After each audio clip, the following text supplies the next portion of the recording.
Hi, I'm Mary Kopczynski, the CEO of Regalytics, and here's your update on the 7,948 alerts last week. Thankfully light, since the U.S. regulators were enjoying Turkey Day, and I hope you did too. The regulator of the week is CISA, the Cybersecurity and Infrastructure Security Agency.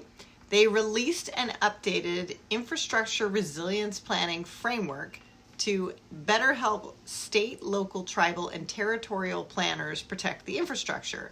To that end, the House also introduced a bill this week to propose a pilot program where CISA comes in and actually trains these planners on best practices.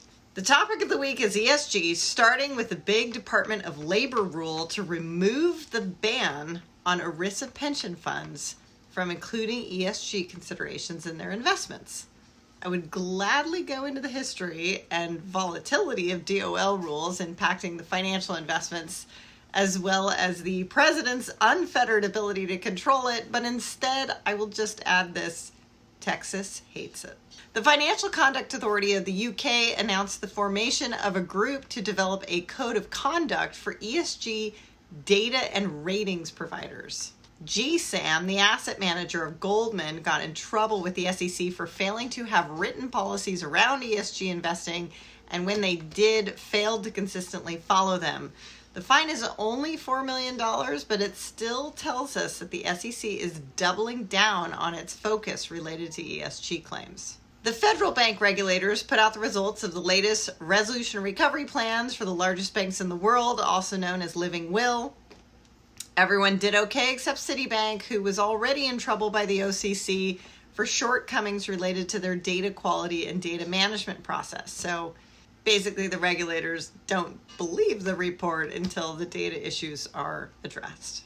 Did you know that we have Regalytics customers building trading algorithms out of our data? That's because our information is so rich with market signals.